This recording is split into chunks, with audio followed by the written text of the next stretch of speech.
أشهد أن لا إله إلا الله وحده لا شريك له وأشهد أن محمدا عبده ورسوله أما بعد فأعوذ بالله من الشيطان الرجيم بسم الله الرحمن الرحيم الحمد لله رب العالمين الرحمن الرحيم مالك يوم الدين إياك نعبد وإياك نستعين اهدنا الصراط المستقيم صراط الذين أنعمت عليهم غير المغضوب عليهم ولا الضالين.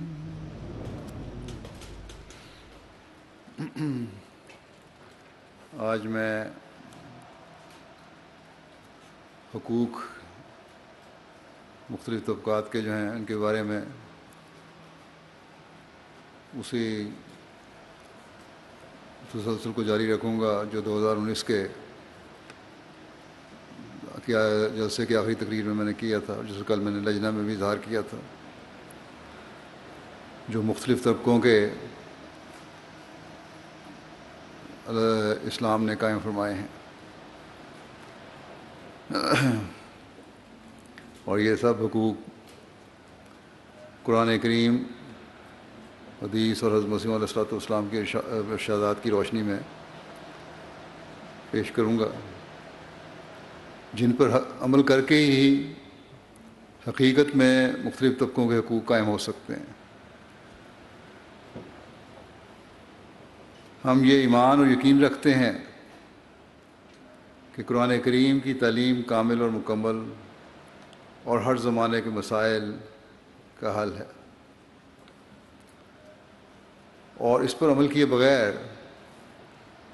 نہ ہی دنیا کے مسائل حل ہو سکتے ہیں، نہ ہی معاشرے کے مختلف طبقوں کے حقوق ادا ہو سکتے ہیں۔ اس لیے ہمیں دنیا کے سامنے اس تعلیم کو پیش کرنے کے لیے کسی شرم، جھجک اور احساس کمتری کی ضرورت نہیں۔ ہمیں حقوق کے بارے میں دنیا داروں کے بنائے ہوئے اصول و قواعد کو اپنانے کی ضرورت نہیں، اور نہ ہی کسی قسم کا دفاعی انداز اپنانے کی ضرورت ہے، بلکہ قرآن کریم کی تعلیم کی روشنی میں دنیا داروں کو اور ان حقوق کے نام نہاد علمبرداروں کو اسلامی تعلیم کی روشنی میں اپنے پیچھے چلنے کی دعوت کی ضرورت ہے، تاکہ ہر لحاظ سے ہر طبقے کے حقوق کی حفاظت ہو اور دنیا میں امن اور سلامتی کی فضا حقیقت میں پیدا ہو اور قائم ہو۔ یہ یقینی بات ہے کہ معاشرے کے مختلف طبقات کے حقوق اس وقت تک قائم نہیں ہو سکتے جب تک کہ اس بات پر یقین نہ ہو کہ ہمارا ایک پیدا کرنے والا خدا ہے، اور اس کا حق ادا کرنا بھی ضروری ہے۔ حضرت مسیح علیہ الصلوۃ والسلام نے فرمایا کہ حق اللہ کیا ہے؟ یہی کہ اس کی عبادت کرنا اور اس کی عبادت میں کسی کو شریک نہ کرنا اور ذکر اللہ میں لگے رہنا، اس کے اوامر کی تعمیل اور نواہی سے اجتناب کرنا، اس کے محرمات سے پرہیز کرنا۔ اور جب خدا تعالیٰ کا یہ تصور ہوگا تو پھر اس کے احکامات پر عمل کرنے کی طرف توجہ پیدا ہوگی، اور اس کے احکامات کی ایک بہت بڑی اکثریت اس کی مخلوق کے حقوق کی ادائیگی ہے۔ اللہ تعالیٰ جو سب طاقتوں کا مالک ہے، رب ہے، ہر چیز دینے والا ہے، جس کی شکر گزاری ایک انسان پر لازم ہے. کس طرح وہ اپنی ربوبیت، رحمانیت اور رحیمیت کے نظارے دکھاتا ہے. اس کے باوجود حضرت صلی اللہ علیہ وسلم نے فرمایا کہ اگر تم سے کوئی نیک سلوک کرے اور تم اس کا شکریہ ادا نہیں کرتے تو تم اللہ تعالیٰ کے بھی شکر گزار نہیں ہو. بس اللہ تعالیٰ نے تو ہر موقع پر ہمیں بتایا کہ تم ایک دوسرے کے حق ادا کرو، تو تبھی میرے حق ادا کرنے والے بنو گے. اللہ تعالیٰ کی شکر گزاری کے لیے بھی بندوں کی شکر گزاری کا کہہ کر اپنے حق کو بھی بندوں کے حق کی ادائیگی سے مشروط کر دیا اللہ تعالیٰ نے. بس یہ ہے اسلام کی خوبصورت تعلیم، اور یہ ہے اسلام کا خدا جو ایک دوسرے کے حقوق کو اس طرح قائم کرنے کی تلقین فرماتا ہے. اب میں بعض حقوق کا ذکر کروں گا. پہلے میں جو حقوق بیان کر چکا ہوں اس میں حقوق اللہ کے کچھ ذکر کے ساتھ والدین کے حقوق، اولاد کے حقوق، بچوں اور بچوں کے حقوق، میاں بیوی کے حقوق، بہن بھائی کے حقوق، رشتہ داروں کے حقوق، ہمسایوں کے حقوق، بیواؤں کے حقوق، بوڑھوں کے حقوق، دشمنوں کے حقوق، غلام اور لونڈی کے حقوق، غیر مسلموں کے حقوق کا ذکر تھا. اب ان حقوق کی تفصیل ہی ایسی ہے کہ دنیا دار اس کے قریب ہی پہنچ نہیں سکتے. اور یہیں پر بس نہیں، جیسا کہ میں نے کہا کچھ اور بھی حقوق کی فہرست ہے، جس میں سے کچھ کا آج میں ذکر کروں گا، جن کے قائم کرنے کی اسلام اپنے ماننے والوں کو تلقین کرتا ہے کہ یہ ادا کرو تب تم حقیقی مومن اور مسلمان کہلا سکتے ہو. بلکہ جب ہم تفصیل میں جاتے ہیں تو پتہ چلتا ہے کہ اسلام جانوروں تک کے حقوق قائم کرتا ہے. اور پھر یہ نہیں کہ حکم دے دیا کہ یہ حقوق قائم کرو، اسلام کی تعلیم پر چلنے والوں نے اس پر عمل کر کے بھی دکھایا.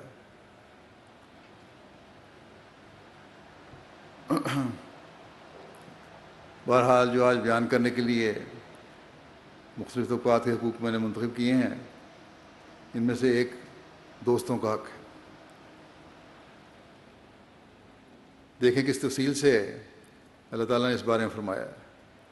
اللہ تعالیٰ نے ہماری رہنمائی فرمائی ہے کہ تمہارے حقیقی دوست وہی ہو سکتے ہیں جن کے دل صاف ہیں. اگر دل صاف نہیں تو پھر دوستی کیسی؟ اور جب ہم دوست بنا لو ایسے لوگوں کو جن کے دل صاف ہیں تو پھر ان کا حق بھی ادا کرو. اللہ تعالیٰ فرماتا ہے یا ایھا الذین آمنوا لا تتخذوا بطانة من دونکم لا یعلونکم خبالا ودوا ما عنتم قد بدت البغضاء من افواہہم وما تخفی صدورہم اکبر قد بینا لکم الآیات ان کنتم تعقلون. اے وہ لوگو جو ایمان لائے ہو، اپنے لوگوں کو چھوڑ کر دوسروں کو جگری دوست نہ بناؤ. وہ تم سے برائی کرنے میں کوئی کمی نہیں کرتے، وہ پسند کرتے ہیں کہ تم مشکل میں پڑو. یقیناً وہ ان کے منہ سے ظاہر ہو چکا ہے، اور جو کچھ ان کے دل چھپاتے ہیں وہ اس سے بھی زیادہ ہے. یقیناً ہم تمہارے لیے آیات کو کھول کھول کر بیان کر چکے ہیں اگر تم عقل رکھتے ہو. پھر اللہ تعالیٰ نے دوستوں کو بھی قریبی رشتہ داروں کی فہرست میں شامل کر کے بھائی چارے کی ایسی فضا پیدا کی ہے جو قربت کے احساس کو بڑھائے.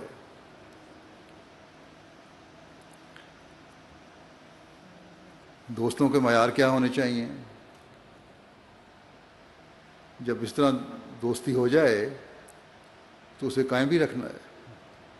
اس بارے میں حضرت صلی اللہ علیہ وسلم فرماتے ہیں، حضرت امامہ روایت کرتے ہیں کہ رسول اللہ صلی اللہ علیہ وسلم نے فرمایا جس شخص نے اللہ کی خاطر محبت کی اور اللہ کی خاطر نفرت کی اور اللہ کی خاطر دیا اور اللہ ہی کی خاطر کچھ دینے سے رکا رہا تو یقیناً اس نے اپنا ایمان مکمل کر لیا۔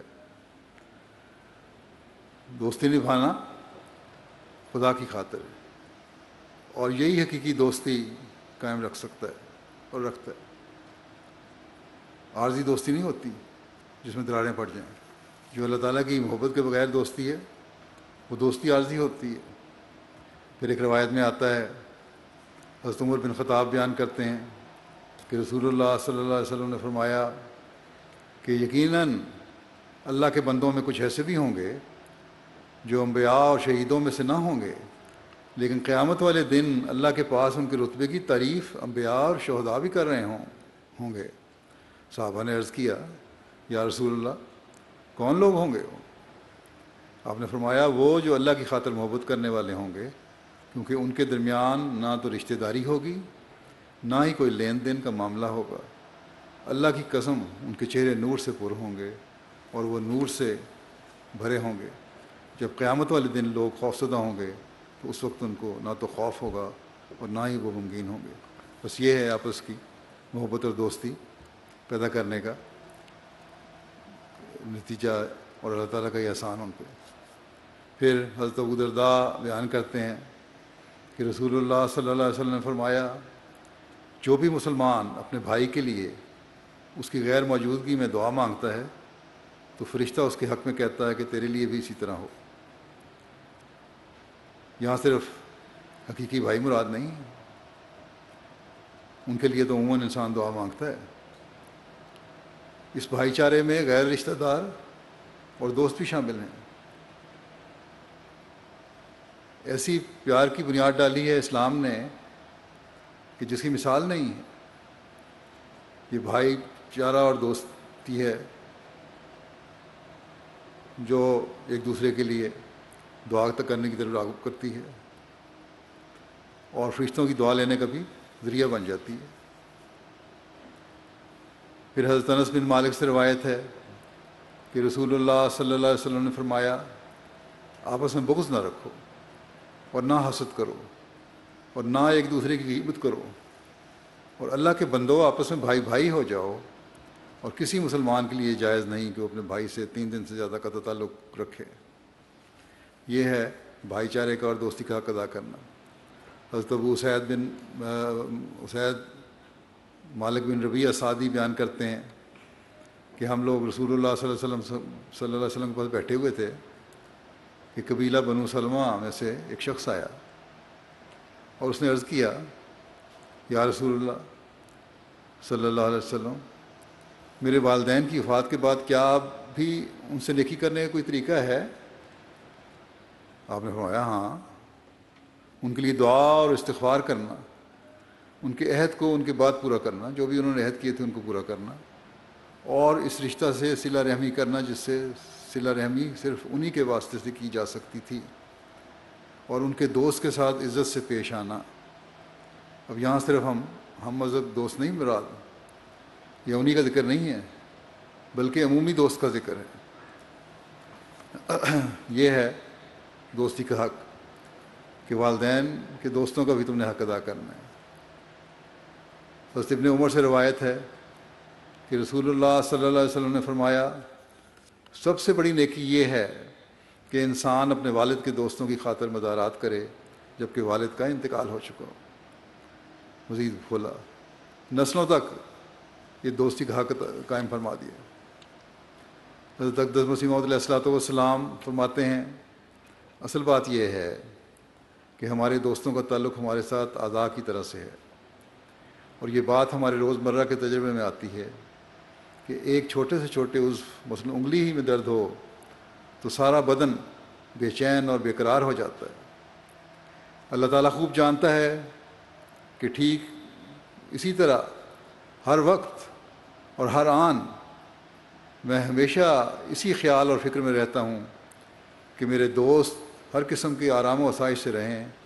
یہ ہمدردی اور یہ غمخواری کسی تکلف اور بناوٹ کی روح سے نہیں، بلکہ جس طرح والدہ اپنے بچوں میں سے ہر واحد کے آرام و آسائش کی فکر میں مستقل رہتی ہے، خواہ وہ کتنے ہی کیوں نہ ہوں، اسی طرح میں للہ دل سوزی اور غم خواری اپنے دل میں دوستوں کے لیے پاتا ہوں، اور یہ ہمدردی کچھ ایسی اضطراری حالت پر واقع ہوئی ہے کہ جب ہمارے دوستوں میں سے کسی کا خط کسی قسم کی تکلیف یا بیماری کے حالات پر مشتمل پہنچتا ہے تو طبیعت میں ایک بے کلی اور گھبراہٹ پیدا ہو جاتی ہے، اور ایک غم شامل حال ہو جاتا ہے، اور جوں جوں احباب کی کثرت ہوتی جاتی ہے اسی قدر یہ غم بڑھتا جاتا ہے، اور کوئی وقت ایسا خالی نہیں رہتا جب کہ کسی قسم کا فکر اور غم شامل حال نہ ہو، کیونکہ اس قدر کثیر التعداد احباب میں سے کوئی نہ کوئی کسی نہ کسی غم اور تکلیف میں مبتلا ہو جاتا ہے، اور اس کی اطلاع پر ادھر دل میں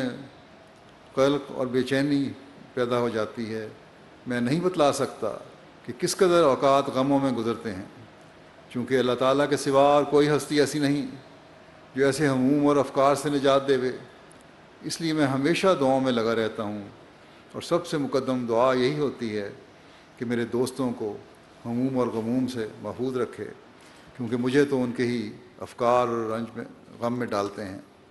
اور پھر یہ دعا مجموعی حیت سے کی جاتی ہے کہ اگر کسی کو کوئی رنج اور تکلیف پہنچی ہے تو اللہ تعالیٰ اس سے اس کی نجات دے۔ ساری سرگرمی اور پورا جوش یہی ہوتا ہے کہ اللہ تعالیٰ سے دعا کروں، دعا کی قبولیت میں بڑی بڑی امیدیں ہیں۔ یہ تو افراد جماعت کے لیے بھی فرمایا، اسی طرح آگے بھی فرمایا اپنے دوستوں کے لیے کہ ہمارا تعلق دوستوں سے اس قدر ہے کہ جس قدر دوست ہوتے ہیں اور ان کے اہل و عیال ہیں گویا ہمارے ہی ہیں۔ کسی عزیز کے جدا ہونے پر اس قدر دکھ ہوتا ہے کہ جیسے کسی کو اپنے عزیز سے عزیز اولاد کے مر جانے کا ہوتا ہے۔ پھر آپ بیان فرماتے ہیں دوستی کے معیار کے بارے میں کہ کیا معیار ہونا چاہیے۔ بیان فرماتے ہیں کہ ایک مثال دے کے کہ چوری بھی ایک بری صفت ہے، لیکن اگر اپنے دوستوں کی چیز بلا اجازت استعمال کر لی جائے تو معیوب نہیں، عام دنیا داروں میں دیکھا جاتا ہے، بشرطے کہ دوست ہوں، دوستی پکی ہے تو بغیر پوچھے بھی استعمال کر لی، نکال لی چیز تو کوئی بری بات نہیں، یہ چوری نہیں۔ فرمایا کہ دو شخصوں میں باہمی دوستی کمال درجے کی تھی، واقعہ بیان فرماتے ہیں، اور ایک دوسرے کا موسم تھا۔ اتفاقاً ایک شخص سفر پر گیا، دوسرا اس کے بعد اس کے گھر میں آیا اور اس کی کنیز سے دریافت کیا کہ میرا دوست کہاں ہے؟ اس نے کہا کہ سفر کو گیا ہے۔ پھر اس نے پوچھا کہ اس کے روپیہ والے صندوق کی چابی تیرے پاس ہے؟ کنیز نے کہا کہ ہاں میرے پاس ہے، اس کے سیف کی چابی میرے پاس ہے، یہاں چھوڑ گیا ہے۔ اس نے کنیز سے وہ صندوق منگوایا، وہ سیف منگوا کر جہاں رقم رکھی تھی چابی لی اور خود کھول کر کچھ روپیہ اس میں سے لے لیا۔ جب صاحب خانہ گھر والا واپس آیا تو کنیز نے کہا کہ آپ کا دوست گھر میں آیا تھا۔ یہ سن کر صاحب خانہ کا رنگ زرد ہو گیا اور اس نے پوچھا کیا کہتا تھا؟ کنیز نے کہا کہ اس نے مجھ سے صندوق اور چابی منگوا کر خود آپ کا روپیہ والے صندوق کھولا اور اس میں سے روپیہ نکال کر لے گیا۔ پھر تو وہ صاحب خانہ، وہ گھر والا جو تھا، مالک تھا، جو اس کنیز پر اس قدر خوش ہوا کہ بہت ہی پھولا، اور صرف اس صلہ میں کہ اس نے اس کے دوست کا کہا مان لیا، اس کو ناراض نہیں کیا، واپس نہیں لوٹایا ناکام، اس کنیز کو اس نے آزاد کر دیا اور کہا کہ اس نیک کام کے اجر میں جو کہ تجھ سے ہوا میں آج ہی تجھے آزاد کرتا ہوں۔ بس ایسی دوستی اور اخوت ہے جس کا حق ایک دوسرے کو ادا کرنا چاہیے۔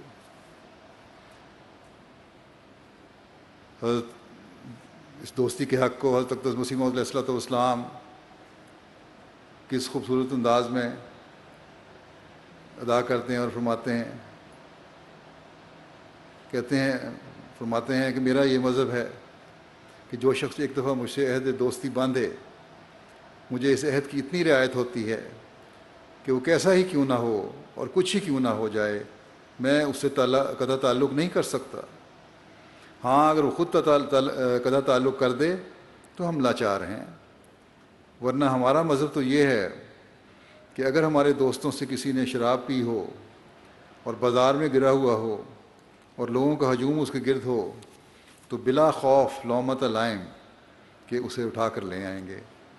عہد دوستی بڑا قیمتی جوہر ہے، اس کو آسانی سے ضائع کر دینا نہ چاہیے، اور دوستوں سے کیسی ہی ناگوار بات پیش آوے اسے اغماض اور تحمل کے ماحول میں اتارنا چاہیے۔ اب کوئی مرید تو ایسی باتیں نہیں کرے گا، یہ عام دوستوں کی بات کر رہے ہیں آپ۔ یہ ہے دوستی کے حق کا معیار، ایک دفعہ کو دوست کہہ دیا تو پھر آخر تک اس کو ساتھ نبھایا۔ حضرت صلی اللہ علیہ وسلم نے فرمایا ہے کہ بچوں کا کام ہے کہ اپنے والدین کے دوستوں سے بھی حسن سلوک کریں اور ان کا حق ادا کریں، جیسا کہ بیان ہوا۔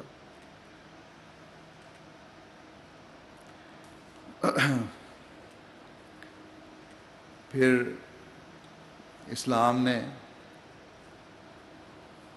روزے کی بھی مسلمانوں کو تلقین فرمائی ہے، لیکن مریض کا بھی حق قائم فرما دیا۔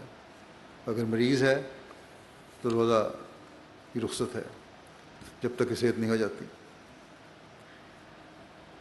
اللہ تعالیٰ فرماتا ہے ایام معدودات فمن کان منکم مریضا او علی سفر فعدۃ من ایام اخر، گنتی کے چند دن ہیں، بس جو بھی تم میں سے مریض ہو، جس سفر پر ہو، تو اسے چاہیے کہ وہ اتنی مدت کے روزے رکھ دوسرے ایام میں پورے کرے۔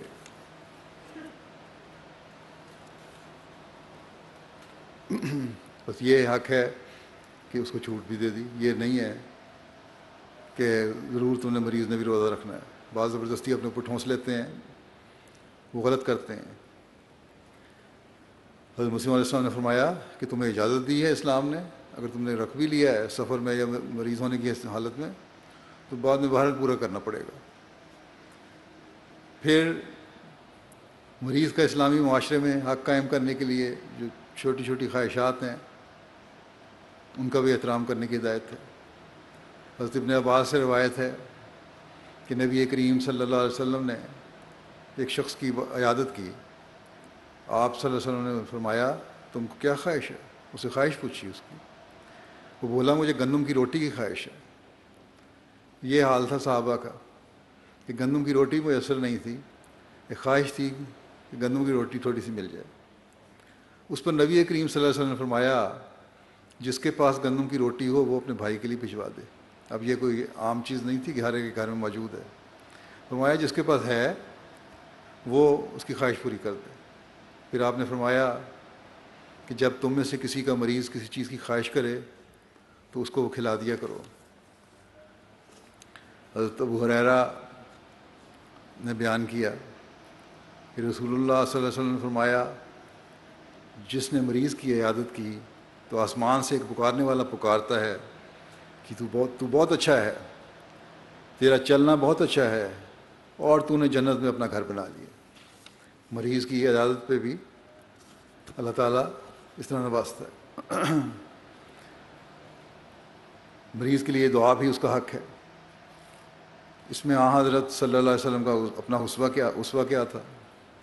حضرت عائشہ بنت سعد سے روایت ہے کہ ان کے والد حضرت سعد نے کہا میں بیمار ہو گیا، اس وقت میں مکے میں تھا، نبی صلی اللہ علیہ وسلم میری عیادت کے لیے تشریف لائے، آپ نے اپنا دست مبارک میری پیشانی پر رکھا، پھر میرے سینے اور پیٹ پر اپنا ہاتھ پھیرا، پھر کہا اے ہمارے اللہ سعد کو شفا عطا فرما اور ان کی ہجرت مکمل فرما،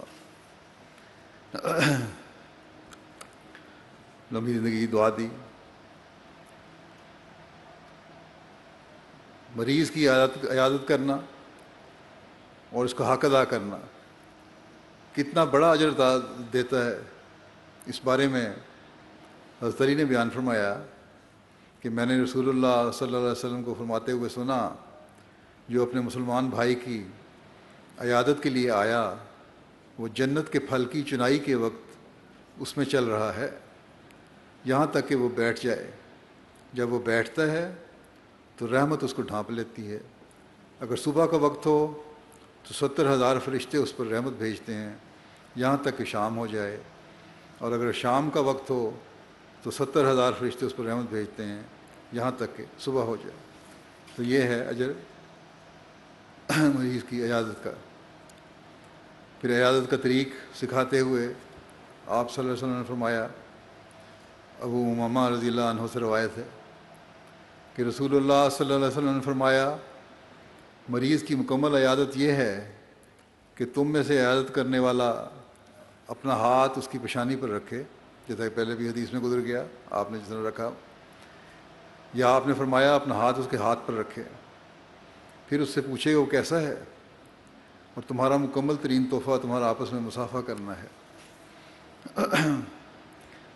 حضرت مسیح علیہ الصلوۃ والسلام مریضوں کی کس طرح حق ادا کرتے تھے، اس بارے میں ایک روایت ہے۔ ایک قریشی صاحب کئی روز سے بیمار ہو کر دارالرحمان میں حضرت حکیم الامت کے علاج کے لیے آئے، علاج کروانے کے لیے آئے ہوئے تھے۔ انہوں نے متعدد مرتبہ حضرت حجت اللہ کہ حضور دعا کے لیے التجا کی۔ حضرت اقدس مسیح موعود علیہ الصلوۃ والسلام نے فرمایا ہم دعا کریں گے۔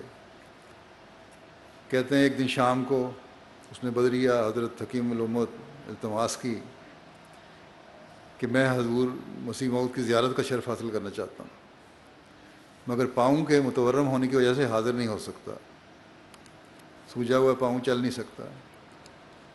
حضرت مسیح نے فرمایا، حضرت مسیح السلام نے خود اگلے دن ان کے مکان پر جا کر دیکھنے کا وعدہ فرمایا کہ کل میں آ جاؤں گا۔ چنانچہ وعدے کے ایفا کے لیے آپ سیر کو نکلتے ہی خدام کے حلقہ میں اس مکان پر پہنچے جہاں وہ فروکش تھا۔ آپ کچھ دیر تک مریض کے عام حالات دریافت فرماتے رہے، بس بیٹھے رہے۔ شیخ یعقوب علی صاحب عرفانی کہتے ہیں کہ عیادت کے لیے بعض اوقات آپ نے سفر بھی کیے۔ لدھیانہ میں ایک میر عباس علی صاحب صوفی تھے۔ ابتدا میں حضرت اقدس کے ساتھ ان کو بڑی محبت اور اخلاص تھا۔ حضرت مسیح موعود علیہ السلام کو ان کی بیماری کا خط ملا۔ آپ نے باوجود خود بیمار تھے، طبیعت ٹھیک نہیں تھی حضرت مسیح علیہ السلام کی، اور پھر مصروف بھی تھے، مگر حق دوستی اور اخوت کی اس قدر رعایت کی کہ خود ان کی عیادت کے لیے لدھیانہ جانا ضروری سمجھا۔ پھر حضرت اقدس مسیح علیہ السلام اس وعدے کے مطابق مفتی صاحب لکھتے ہیں کہ 14 اکتوبر 1884 کو لدھیانہ تشریف لے گئے اور میر صاحب کی عیادت کر کے واپس چلے آئے، اور خدا تعالیٰ نے میر صاحب کو شفا بھی دے دی۔ پھر حضرت مسیح علیہ السلام مریضوں اور بیماروں کا کس طرح حق ادا فرمایا کرتے تھے، اس بارے میں حضرت مولوی عبدالکریم صاحب سیالکوٹی لکھتے ہیں کہ بعض اوقات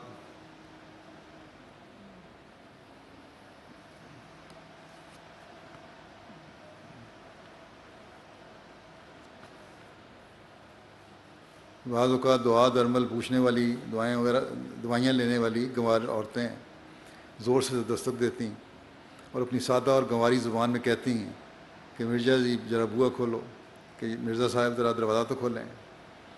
حضرت اسی طرح اٹھتے جیسے مطاع ذی شان کا حکم آیا ہے، اور کشادہ پیشانی سے، جیسے کسی بڑے حاکم نے حکم دیا کہ دروازہ کھولو، فوراً اٹھ کے دروازہ کھولتے اور کشادہ پیشانی سے باتیں کرتے اور دوا بتاتے ہیں۔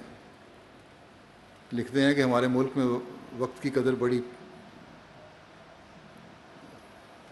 ہمارے ہاں ملک میں وقت کی قدر پڑھی ہوئی جماعت کو بھی نہیں۔ جو پڑھے لکھے لوگ ہیں وہ بھی وقت کی قدر نہیں جانتے، تو گنوار تو اور بھی زیادہ وقت ضائع کرنے والے ہیں۔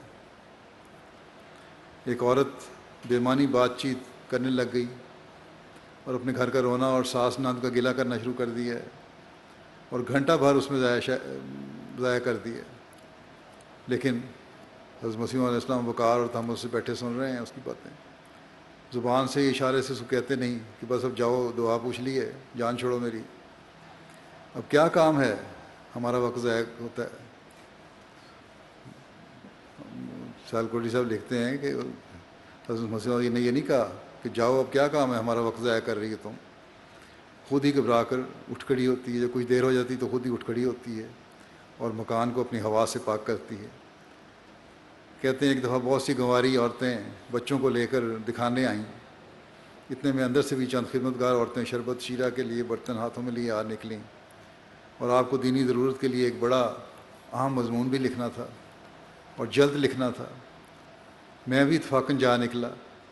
کیا دیکھتا ہوں کہ حضرت کمر بستہ اور مستعد کھڑے ہیں، اور جیسے کوئی یورپین اپنی دنیاوی ڈیوٹی پر چست اور ہوشیار کھڑا ہوتا ہے، اور 5-6 صندوق کھول رکھے ہیں، اور چھوٹی چھوٹی شیشیوں اور بوتلوں میں سے کسی کو کچھ اور کسی کو کچھ عرق دے رہے ہیں، مختلف دوائیاں دے رہے ہیں. اور کوئی 3 گھنٹے تک یہی بازار لگا رہا. 10-15-20 منٹ نہیں، آدھا گھنٹہ، گھنٹہ نہیں، 3 گھنٹے تک یہ بازار لگا رہا. اسی طرح دوائیاں دیتے رہے اور ہسپتال جاری رہا. فراغت کے بعد میں نے عرض کیا، حضرت یہ تو بڑی زحمت کا کام ہے، اور اس طرح بہت سا قیمتی وقت ضائع ہو جاتا ہے. اللہ اللہ کس نشاط اور طمانیت سے مجھے جواب دیتے ہیں کہ یہ بھی تو ویسا ہی دینی کام ہے. یہ خدمت کرنا لوگوں کی اور دوائیاں دینا، مریضوں کو پوچھنا، ان کا علاج کرنا، یہ بھی تو دینی کام ہے. یہ مسکین لوگ ہیں، یہاں کوئی ہسپتال نہیں. میں ان لوگوں کی خاطر ہر طرح کی انگریزی اور یونانی دوائیں منگا کے رکھا کرتا ہوں جو وقت پر کام آ جاتی ہیں. اور فرمایا یہ بڑا ثواب کا کام ہے. مومن کو ان کاموں میں سست اور بے پرواہ نہیں ہونا چاہیے. پھر شیخ یعقوب علی صاحب عرفانی بیان کرتے ہیں کہ لالا ملاوہ مل صاحب جب ان کی عمر 22 سال کی تھی، وہ بعارضہ عرق النساء، غالباً گاؤٹ جو کہتے ہیں، یہ بیمار ہو گئے. حضرت مسیح موعود علیہ السلام کا معمول تھا کہ صبح شام، یا شیاٹکا کو کہتے ہیں شاید، صبح شام ان کی خبر ایک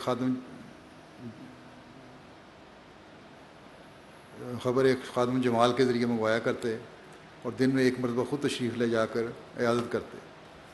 صاف ظاہر ہے کہ لالا ملاوہ مل صاحب ایک غیر قوم اور غیر مذہب کے آدمی تھے، لیکن چونکہ وہ حضرت اقدس کے پاس آتے جاتے رہتے تھے، اور اس طرح پر ان کو ایک تعلق مصاحبت کا تھا. آپ کو انسانی ہمدردی اور رفاقت کا اتنا خیال تھا. یہاں صرف مریض کی بات نہیں ہو رہی آتی صرف، بلکہ دوستی کا بھی خیال رکھا ہے. اب غیر مذہب کا آدمی ہے، اس کا بھی دوستی کا بھی خیال ہے اور مریض کی تیمارداری کا بھی خیال ہے. رفاقت کا اتنا خیال تھا کہ ان کی بیماری میں خود ان کے مکان پر جا کر عیادت کرتے اور خود علاج بھی کرتے تھے.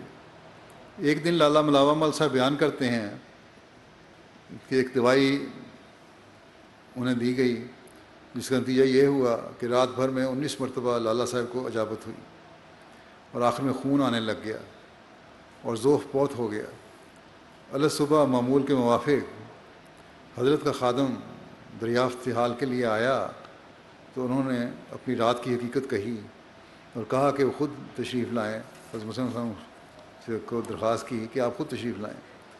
حضرت اقدس فوراً ان کے مکان پر چلے گئے، اور لالا ملاوہ مل صاحب کی حالت کو دیکھ کر تکلیف ہوئی اور فرمایا کچھ مقدار زیادہ ہی تھی، مگر فوراً آپ نے اسبغول کا لعاب نکلوا کر لالا ملاوہ مل صاحب کو دیا، جس سے وہ سوزش اور خون کا آنا بھی بند ہو گیا اور ان کے درد کو بھی آرام آ گیا. دوستی کا اور ہمسائیگی کا اور مریض کی عیادت کا یہ حق ہے. پھر شیخ یعقوب علی صاحب عرفانی لکھتے ہیں کہ لالا شرمپت رائے ایک مرتبہ بیمار ہوئے. ان کے شکم پر، پیٹ پر ایک پھوڑا ہوا، اور اس میں اس دنبل نے نہایت خطرناک شکل اختیار کی. حضرت اقدس کو اطلاع ہوئی. آپ خود لالا شرمپت رائے کے مکان پر، جو انہیں نہایت تنگ و تاریک تھا، تشریف لے گئے. لالا شرمپت رائے صاحب کو آپ نے جا کر دیکھا. وہ نہایت گھبرائے ہوئے تھے، ان کو اپنی موت کا یقین ہو رہا تھا. بے قراری سے ایسی باتیں کر رہے تھے جیسا کہ ایک پریشان انسان ہو. حضرت صاحب نے اس کو بہت تسلی دی اور فرمایا کہ گھبراؤ نہیں، میں ڈاکٹر عبداللہ صاحب کو مقرر کر دیتا ہوں، وہ اچھی طرح علاج کریں گے. اس وقت قادیان میں ڈاکٹر صاحب ہی ڈاکٹری کے لحاظ سے اکیلے اور بڑے ڈاکٹر تھے. چنانچہ دوسرے دن حضرت اقدس ڈاکٹر صاحب کو ساتھ لے کر آئے، پھر بھیجا نہیں صرف، بلکہ ساتھ لے کر آئے اور ان کو خصوصیت کے ساتھ لالا شرمپت رائے کے علاج پر معمور کر دیا، اور اس علاج کا کوئی بار لالا صاحب پر نہیں ڈالا گیا، خرچہ بھی نہیں ڈالا ان پہ۔ آپ روزانہ بلا ناغہ ان کی عادت کو جاتے، اور جب زخم مندمل ہونے لگا اور ان کے وہ نازک حالت عمدہ حالت میں تبدیل ہو گئی تو آپ نے وقفے سے جانا شروع کیا، مگر اس کی عیادت کے سلسلے کو اس وقت تک جاری رکھا جب تک کہ وہ بالکل اچھا نہیں ہو گیا۔ یہ اعلیٰ نمونے ہیں دوستی نبھانے کے بھی اور عیادت کے بھی، اور مریض سے ہمدردی کے بھی، جو آپ نے دکھائے۔ حضرت صلی اللہ علیہ وسلم نے جن 5 باتوں کو مسلمان کو دوسرے مسلمان کے حق کے بارے میں بیان فرمایا ہے، ایک مسلمان کا دوسرے مسلمان کے حق کے بارے میں بیان فرمایا ہے، ان میں سے ایک مریض کی عیادت بھی ہے۔ حضرت ابو ہریرہ نے بیان کیا، رسول اللہ صلی اللہ علیہ وسلم نے فرمایا 5 باتیں مسلمان کے مسلمان پر حق میں سے ہیں۔ یہ حق ہے: سلام کا جواب دینا، بلانے پر لبیک کہنا، جنازے میں حاضر ہونا، مریض کی عیادت کرنا، اور چھینک مارنے والے کو جب وہ الحمدللہ کہے یرحمک اللہ کہنا۔ پھر اگلا جو حق ہے جو میں نے لیا ہے آج، وہ ہے یتیموں کا حق۔ یتیموں کے حق کے بارے میں اللہ تعالیٰ کیا حکم فرماتا ہے؟ فرمایا وَلَا تَقْرَبُوا مَالَ الْيَتِيمِ إِلَّا بِالَّتِي هِيَ أَحْسَنُ حَتَّىٰ يَبْلُغَ أَشُدَّهُ، کہ اور سوائے ایسے طریقے جو بہت اچھا ہو، یتیم کے مال کے قریب نہ جاؤ یہاں تک کہ وہ اپنی بلوغت کی عمر کو پہنچ جائے۔ یعنی اگر کسی یتیم کی پرورش کرنی پڑے گی اور یتیم کا مال بھی ہو تو پرورش کے بہانے ناجائز طور پر اس کا مال نہ کھاؤ۔ اگر توفیق والا انسان ہے کوئی تو اپنی طرف سے خرچ کرتا رہے اس کی پرورش میں، تو یہ سب سے زیادہ بہتر ہے۔ لیکن اگر نہیں تو جو خرچ کرنا ہے وہ احتیاط سے کرو، اور حسب ضرورت اتنا ہی خرچ کرو جتنی ضرورت ہے۔ پھر اللہ تعالیٰ فرماتا ہے وَلَا تَقْرَبُوا مَالَ الْيَتِيمِ إِلَّا بِالَّتِي هِيَ أَحْسَنُ حَتَّىٰ يَبْلُغَ أَشُدَّهُ وَأَوْفُوا بِالْعَهْدِ إِنَّ الْعَهْدَ كَانَ مَسْئُولًا۔ اور یتیم کے مال کے قریب نہ جاؤ مگر ایسے طریق پر کہ وہ بہترین ہو، یہاں تک کہ وہ اپنی بلوغت کی عمر کو پہنچ جائے، اور عہد کو پورا کرو، یقیناً عہد کے بارے میں پوچھا جائے گا۔ بس یہاں اس بات کی مزید وضاحت کر دی کہ نہ صرف ناجائز طور پر یتیم کا مال نہیں کھانا بلکہ اس کی حفاظت بھی کرنی ہے، اور جب یتیم عقل اور بلوغت کو پہنچے تو اس کا مال واپس کر دو۔ حفاظت کرنے سے یہ بھی مراد ہے کہ منافع بخش تجارت میں بھی اس کا لگایا جا سکتا ہے مال، اور یہی صحیح طریقہ ہے ایک یتیم کی پرورش کا۔ پھر فرمایا وَيُطْعِمُونَ الطَّعَامَ عَلَىٰ حُبِّهِ مِسْكِينًا وَيَتِيمًا وَأَسِيرًا، اور وہ کھانے کو اس کی چاہت کے ہوتے ہوئے مسکینوں اور یتیموں اور اسیروں کو کھلاتے ہیں۔ یہ ایک مومن کی شان ہے کہ ضرورت کے باوجود قربانی کر کے حق ادا کرتے ہیں۔ پھر فرمایا کلا واللہ تکرمون الیتیم، خبردار در حقیقت تم یتیم کی عزت نہیں کرتے، یعنی کہ یتیم کی عزت نہیں کرتے، اس کا حق ادا نہیں کرتے تو پھر اس کی سزا بھی ملے گی، اس لیے ہوشیار ہو۔ پھر فرمایا فَأَمَّا الْيَتِيمَ فَلَا تَقْهَرْ، بس جہاں تک یتیم کا تعلق ہے اس پر سختی نہ کرو۔ یہ کس طرح اللہ تعالیٰ نے یتیم کے حق ادا کرنے کی طرف توجہ دلائی ہے، جو معاشرے کا کمزور حصہ ہے، بلکہ کمزور ترین حصہ ہے، جب تک بلوغ کو نہیں پہنچ جاتا اس کی حفاظت کرو، اس کے تمام حقوق کی حفاظت کرو، اور یہی ایک مومن کے لیے لازمی شرط ہے۔ پھر حضرت صلی اللہ علیہ وسلم نے کس طرح قرآنی ارشادات کی روشنی میں یتیمی خبرگیر کی تلقین فرمائی ہے، جس کا مختلف روایات میں ذکر ملتا ہے۔ حضرت عبداللہ بن مسعود کی بیوی حضرت زینب سے مروی ہے، وہ کہتی تھیں کہ میں مسجد میں تھی، میں نے نبی صلی اللہ علیہ وسلم کو دیکھا، آپ نے فرمایا تم عورتیں صدقہ کیا کرو، خواہ اپنے زیور ہی کا، اور حضرت زینب حضرت عبداللہ پر اور پھر چند یتیموں پر جو ان کی پرورش میں تھے خرچ کیا کرتی تھیں۔ بعد میں جو ارشاد فرمایا اس پہ زینب خرچ کیا کرتی تھی، اس لیے انہوں نے حضرت عبداللہ کو کہا کہ یا اس سے پہلے خرچ کیا کرتی تھیں۔ بہرحال انہوں نے حضرت عبداللہ کو کہا کہ رسول اللہ صلی اللہ علیہ وسلم سے پوچھو کیا میری طرف سے کافی نہیں ہوگا کہ میں اسی صدقے سے تم پر اور ان یتیموں پر جو میری پرورش میں ہیں خرچ کروں؟ تو حضرت عبداللہ نے کہا رسول اللہ صلی اللہ علیہ وسلم سے خود ہی پوچھو۔ اس لیے میں نبی صلی اللہ علیہ وسلم کے پاس گئی، میں نے دروازے پر انصار میں سے ایک عورت پائی، اس کی حاجت بھی میری حاجت جیسی تھی، وہ بھی وہی سوال پوچھنا چاہتی تھی۔ اتنے میں حضرت بلال ہمارے پاس سے گزرے، ہم نے کہا کہ نبی صلی اللہ علیہ وسلم سے پوچھو کیا میری طرف سے یہ کافی ہوگا کہ میں اپنے خامد اور چند ایسے یتیموں پر جو میری گود میں ہیں صدقہ سے خرچ کروں؟ اور ہم نے کہا ہمارا پتہ نہ بتانا، یہ نہ بتانا کس نے پوچھا۔ چنانچہ وہ اندر گئے اور انہوں نے آپ صلی اللہ علیہ وسلم سے پوچھا، لیکن آپ صلی اللہ علیہ وسلم نے فرمایا کہ دو عورتیں کون ہیں جو سوال پوچھ رہی ہیں؟ حضرت بلال نے کہا کہ زینب۔ آپ نے پوچھا زینبوں میں سے کون سی زینب؟ حضرت بلال نے کہا عبداللہ بن مسعود کی بیوی۔ آپ نے فرمایا ہاں، اس کے لیے 2 اجر ہیں، قرابت کا اجر اور صدقے کا اجر۔ اس طرح جو خرچ کر رہی ہے اس کو یقیناً اجر ملے گا۔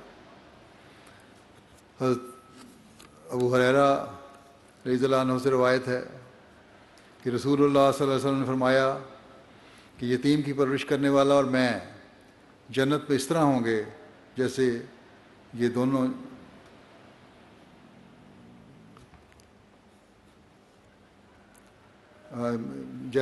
جنت میں ہوں گی۔ اور راوی مالک تھے، انہوں نے کہتے ہیں شہادت کی انگلی اور درمیانی انگلی کے ذریعے اشارہ فرمایا، دونوں انگلیاں ملا کے فرمایا کہ جس طرح یہ دونوں میرے ساتھ جنت میں ہوں گی، اسی طرح میں اور یتیم کی پرورش کرنے والا جنت میں ہوں گے۔ صرف تعلیم ہی نہیں، اس کی مثالیں بھی ہمیں ملتی ہیں۔ عون بن ابو جحیفہ اپنے والد سے روایت کرتے ہیں کہ ہمارے پاس نبی صلی اللہ علیہ وسلم کی طرف سے صدقہ لینے والا آیا، جس نے ہمارے امراء سے زکوٰۃ لے کر ہمارے غریبوں کو دی، اور میں ایک یتیم لڑکا تھا، سو انہوں نے مجھے اس مال میں سے ایک اونٹنی دی۔ اس زمانے میں یہ کوئی معمولی بات نہیں تھی کہ اونٹنی دی جائے، اور وہ بھی ایک لڑکے کو جو یتیم لڑکا تھا۔ حضرت ابن عباس سے روایت ہے کہ نبی صلی اللہ علیہ وسلم نے فرمایا مسلمانوں میں سے جو کسی یتیم کو اپنے ساتھ کھانے پینے میں شامل کرے تو بلا شک و شبہ اسے اللہ جنت میں داخل کرے گا۔ پھر حضرت ابو ہریرہ ایک روایت بیان کرتے ہیں کہ رسول اللہ صلی اللہ علیہ وسلم نے فرمایا اے اللہ، میں یقیناً 2 کمزوروں کے حق کے بارے میں سختی سے انذار کرتا ہوں، ایک یتیم کا اور ایک عورت کا۔ حق نہیں ادا کرو گے تو اللہ تعالیٰ کی پکڑ میں آ جاؤ گے۔ حضرت ابو ہریرہ سے ایک روایت ہے کہ نبی کریم صلی اللہ علیہ وسلم نے فرمایا مسلمانوں میں سب سے اچھا گھر وہ ہے جس میں کوئی یتیم ہو اور اس کے ساتھ حسن سلوک کیا جاتا ہو، اور مسلمانوں میں سب سے بدترین گھر وہ ہے جس میں یتیم ہے اور اس کے ساتھ برا سلوک کیا جاتا ہے۔ کس قدر ناپسندیدگی کا اظہار ہے۔ یتیم کے حق ادا نہ کرنے والوں کو بڑا سخت تنبیہ کی گئی ہے، انذار کیا گیا ہے۔ پھر یتیموں کی پرورش کرنے والوں کو خوشخبری دیتے ہوئے ایک موقع پر آپ نے فرمایا، حضرت عبداللہ بن عباس روایت کرتے ہیں کہ رسول اللہ صلی اللہ علیہ وسلم نے فرمایا جس نے یتیموں میں سے 3 کی پرورش کی وہ ایسا ہی ہے جیسے رات بھر وہ قیام کرتا رہا ہو۔ رات بھر وہ نفل پڑھتا رہا ہے اور دن میں روزہ رکھتا رہا ہو، اور اپنی تلوار سونتے ہوئے اللہ کے راستے میں صحیح صبح نکلا اور شام کو نکلا، اور میں اور وہ شخص جنت میں اس طرح بھائی ہوں گے جس طرح یہ دو انگلیاں ساتھ ساتھ ہیں، اور آپ نے شہادت کی انگلی اور درمیانی انگلی کو ملا دیا۔ اتنا بڑا اجر ہے۔ حضرت اقدس مسیح علیہ السلام فرماتے ہیں، ایک جگہ فرمایا، یعنی آپ فرماتے ہیں اللہ تعالیٰ نے ایک جگہ فرمایا کہ یطعمون الطعام علی حبہ مسکینا و یتیما و اسیرا انما نطعمکم لوجہ اللہ لا نرید منکم جزاء ولا شکورا۔ یعنی مومن وہ ہیں جو خدا کی محبت سے مسکینوں اور یتیموں اور قیدیوں کو روٹی کھلاتے ہیں اور کہتے ہیں کہ اس روٹی کھلانے سے تم سے کوئی بدلہ اور شکر گزاری نہیں چاہتے، اور نہ ہماری کچھ غرض ہے، ان تمام خدمات سے صرف خدا کا چہرہ ہمارا مطلب ہے، یعنی صرف ہمیں خدا کی رضا چاہیے۔ اب سوچنا چاہیے کہ ان تمام آیات سے کس قدر صاف صاف معلوم ہوتا ہے کہ قرآن شریف نے اعلیٰ طبقہ عبادت الہی اور اعمال صالحہ کا یہی رکھا ہے کہ محبت الہی اور رضا الہی کی طلب سچے دل سے ظہور میں آوے۔ خدا تعالیٰ نے تو اس دین کا نام اسلام اس غرض سے رکھا ہے کہ تا انسان خدا تعالیٰ کی عبادت نفسانی اغراض سے نہیں بلکہ طبعی جوش سے کرے، کسی ذاتی غرض سے نہ کرے عبادت، بلکہ ایک جوش ہو اللہ تعالیٰ کی محبت کا، اس کی رضا حاصل کرنے کا، اس کی وجہ سے عبادت کی جائے اللہ تعالیٰ کی۔ کیونکہ اسلام تمام اغراض کے چھوڑ دینے کے بعد رضا بقضاء کا نام ہے۔ دنیا میں بجز اسلام ایسا کوئی مذہب نہیں جس کے یہ مقاصد ہوں۔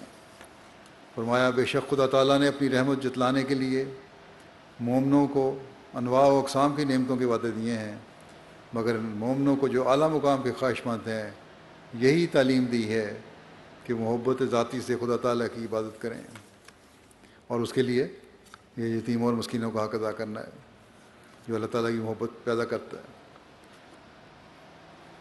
رسول کریم صلی اللہ علیہ وسلم کے زمانے کا واقعہ ہے کہ ایک بچہ یتیم رہ گیا،